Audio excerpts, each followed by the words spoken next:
Vamos dar início a mais um episódio de Clinova Talks. Qual é o intuito que a Clinova tem com este tipo de apresentações? É interligar as nossas capacidades técnicas e humanas, como é lógico, e as empresas e também os trabalhadores.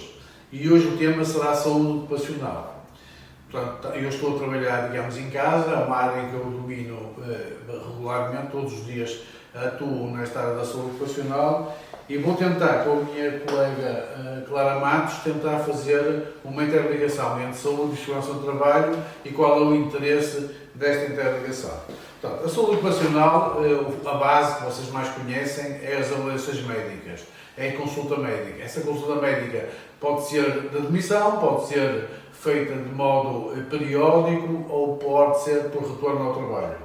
Além dessas avaliações, consultas médicas, existe uma outra área que é, eu diria que existe um chapéu de saúde e segurança do trabalho nas empresas. Esse chapéu é composto pelos médicos de trabalho, mas também pela segurança. Um dos setores muito importantes é a monitorização dos riscos e as avaliações de riscos.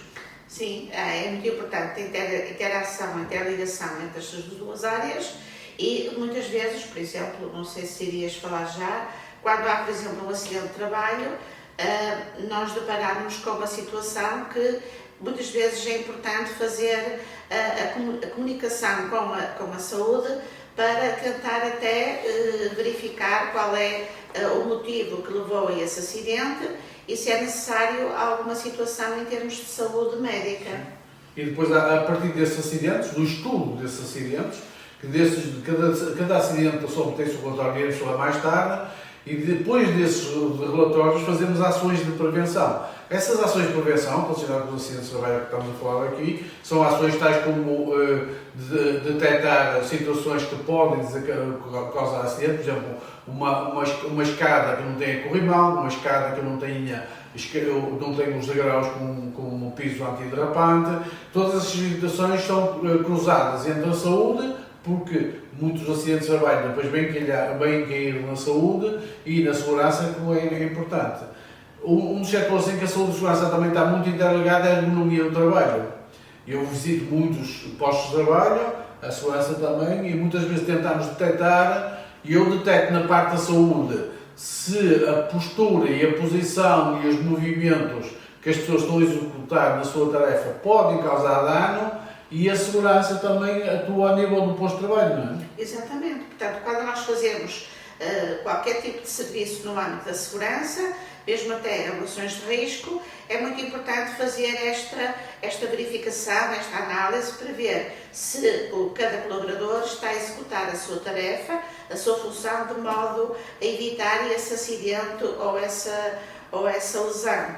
E, portanto, é importante aqui que, da parte da saúde, haja também esta comunicação, mais uma vez, de modo a tentar evitar situações cada vez mais graves. Claro que depois, sobre acidentes de trabalho, também podemos falar mais daqui a pouco. Não é? Todas estas nossas ligações entre saúde e segurança do trabalho, qual é o objetivo, o pilar principal disto, o âmago disto? No fundo, é a redução dos acidentes, do número de acidentes, por um lado, a redução do impacto a nível do trabalhador e a nível da empresa, porque qualquer impacto qualquer acidente de trabalho leva muitas vezes à restrição ao trabalho, leva a quebra da produtividade e leva também a lesões a nível do trabalhador, não é? Portanto, o trabalhador é causado algum dano pelo acidente que ocorreu. Além disso, nós também temos outro setor em que nos dedicamos, a saúde ocupacional, que é as doenças profissionais. As doenças profissionais, quer dizer, quando um trabalhador executa uma tarefa de modo repetido, rotineiro, muitas vezes acaba por causar essa tarefa danos a nível do organismo da pessoa, seja a nível muscular como tendinoso, como também danos a nível mental quando há alguma alteração, algum conflito, algumas situações interdisciplinares entre as pessoas e entre as várias áreas da empresa, causa dano ao trabalhador. Esta ligação de saúde ocupacional não é a perspectiva principal, não é cumprir só a legislação. Cumprir a legislação, nós todos tentamos cumprir a legislação de maneira a que não haja coimas e situações menos próprias e menos agradáveis perante as entidades oficiais.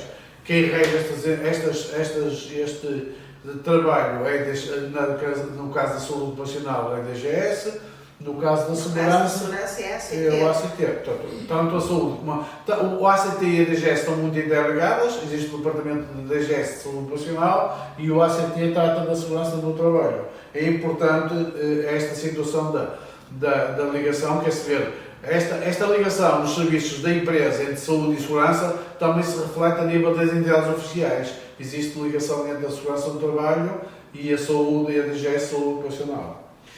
Qual é o objetivo principal? Agora, cada vez mais, não se fala só de diminuir o dano, não se fala só em criar um bom ambiente laboral, porque todos isso são fatores importantes, mas uma das situações que nós verificamos cada vez mais é a retenção dos trabalhadores.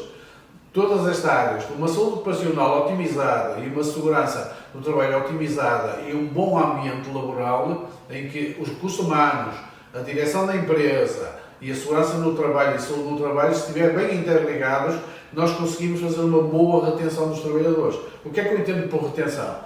Quer dizer que as pessoas, ao fim de 1 mês, 2 meses de trabalho, podem começar a ter seres menos agradável à função que exercem.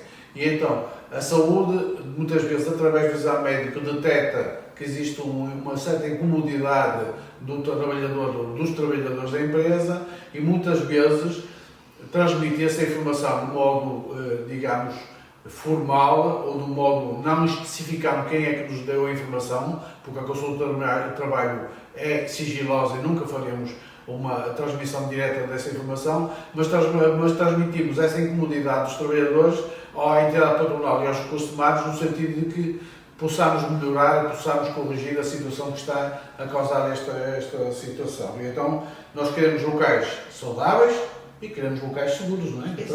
Exatamente. Isso em função daquilo que tu estavas a dizer, da comunicação entre a saúde e a segurança, a interligação é extremamente importante.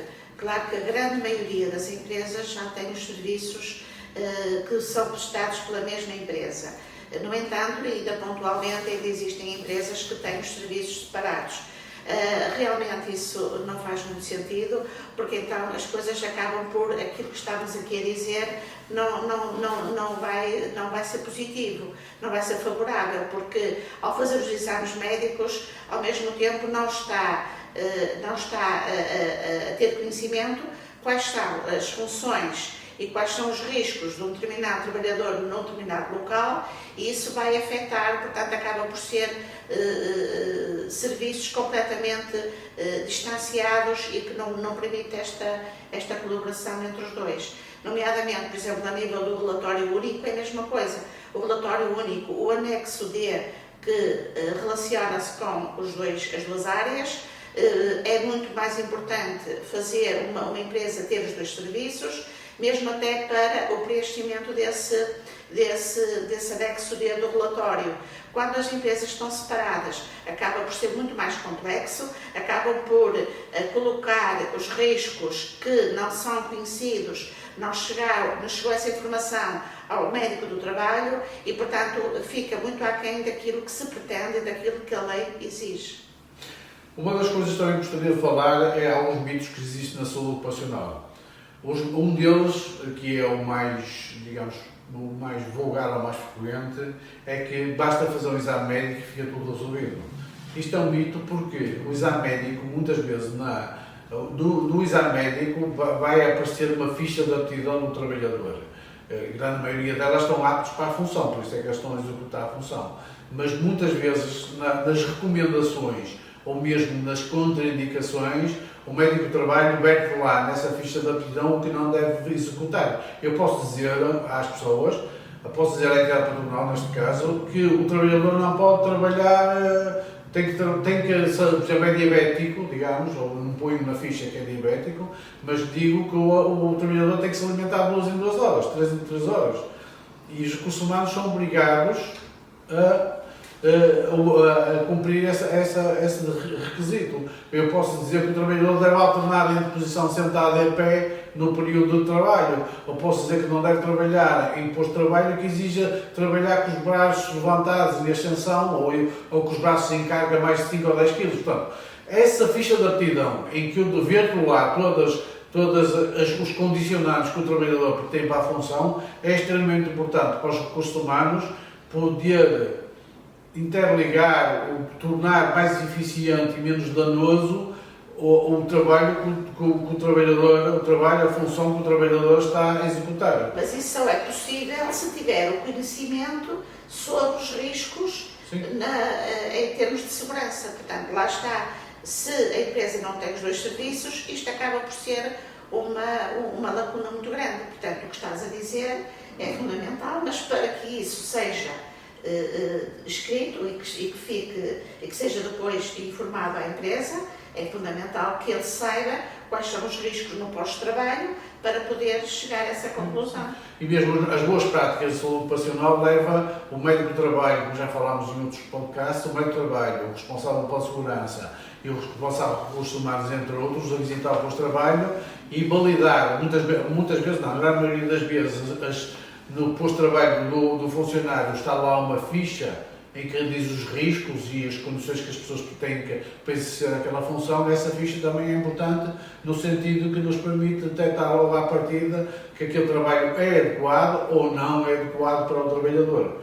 Outro mito que existe é que só as empresas grandes é que necessitam de saúde ocupacional. Não, a primeira lei diz que só empresas com 0 trabalhadores é que não necessitam de saúde ocupacional. Basta ter um trabalhador, em termos legais, é obrigatório ter saúde ocupacional e segurança no trabalho. Portanto, não só as empresas grandes são obrigadas, todas as empresas são obrigadas neste país a ter saúde e segurança no trabalho, e ainda por cima, essa saúde e segurança no trabalho tem mais interesse em pequenas empresas em que nós conseguimos ter uma proximidade muito maior que empresas grandes. Outro tema que é um mito é que é extremamente caro. Estes serviços, tendo em conta o ganho em produtividade, a redução da abstenção ao trabalho, a redução dos riscos e dos acidentes de trabalho, isto acaba por não ser um custo, acaba por ser um benefício em termos das empresas, porque permite às empresas ser mais produtivas, por menos abstenção, e são pessoas, e as empresas passam a ter um leque de trabalhadores muito mais gratificante e muito mais agradecidos à entidade e ao posto de trabalho por a função que executam e a pensar que um dos setores que existe muitas vezes, que existia muito em Portugal, é o presentismo, em que a pessoa está presente no trabalho, mas não executa a função com diligência, nem com espírito de missão. E nós temos que pensar o trabalho como isso, temos que pensar o trabalho como, não só o trabalho como um fim de produzir peças, ou produzir roupa, ou produzir o que seja, mas também o gosto e a gratificação que nos traz esse trabalho, temos de ter gosto pelas coisas que executamos. E, portanto, esta lei não é só a saúde e segurança do trabalho, não é só para cumprir a lei. Esta saúde e segurança do trabalho é uma mais-valia para as empresas, sem dúvida. Mas para isso, só vou delinear desde o início, tentar fazer um somatório disto, precisamos de uma avaliação de riscos atualizada, não é?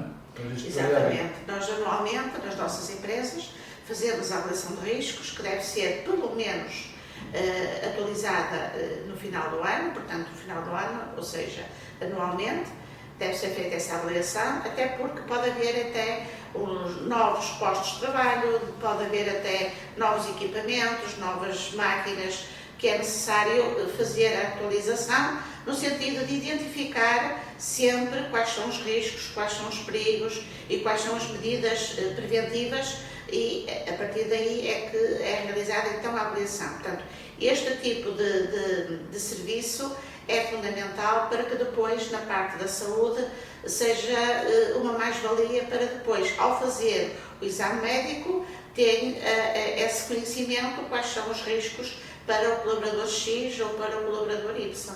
Não é? Depois fazemos um plano de prevenção, normalmente são planos simples de prevenção dos riscos profissionais. Também fazemos uma comunicação interna. Tentamos fazer dois tipos de comunicações importantes, que é a comunicação interna através da consulta aos trabalhadores, em que os trabalhadores vertem num inquérito quais são os seus desejos e quais são as suas angústias perante o trabalho, e depois, perante esses dados que os trabalhadores nos dão, nós criamos ou formação, imaginemos que nós detectarmos que existem situações de depressão e ansiedade. Nós temos índices nacionais por setores, nós conseguimos saber no setor têxtil, zona norte, quais são os índices de depressão e ansiedade existentes.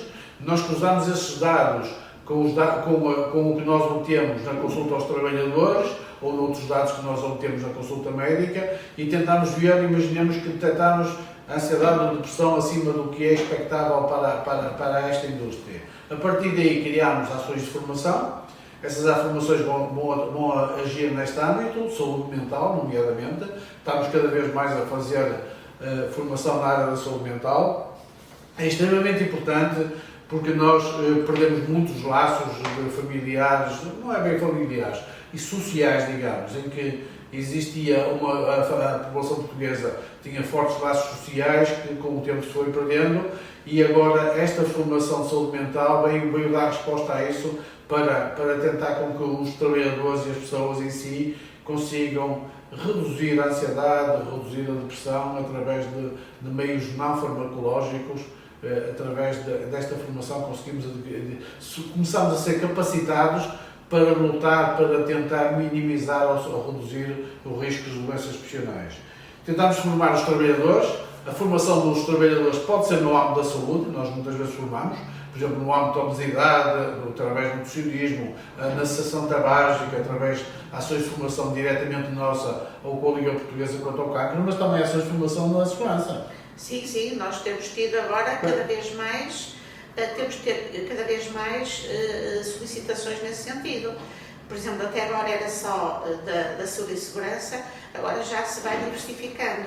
Recentemente até estamos a ter outros, nomeadamente da cessação tabágica, a saúde mental e a obesidade, portanto, já começa a haver mais preocupação, não só da saúde, mas todos aqueles temas que estão, direta ou indiretamente, relacionados com a segurança do trabalho. Ergonomia no posto de trabalho, muitas vezes, ginástica laboral, portanto, os temas são vastos. Com a consulta aos trabalhadores conseguimos direcionar as nossas formações para esta situação. Depois conseguimos, a empresa Clinova consegue detectar então onde estão as limitações da empresa e promover ou propor à entidade patronal uma resposta adequada nesse sentido. Mas uma coisa que em Portugal se faz pouco é depois de executar essas tarefas, não monitorizar. Nós agora fazemos muitas vezes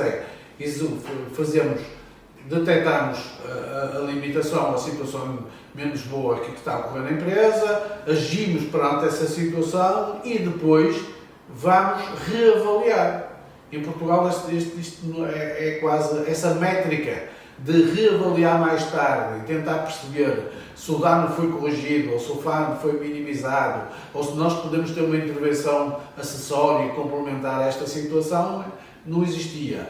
Nós começámos a tentar, com as nossas métricas de trabalho, de saúde e segurança do trabalho, essa atuação permite-nos,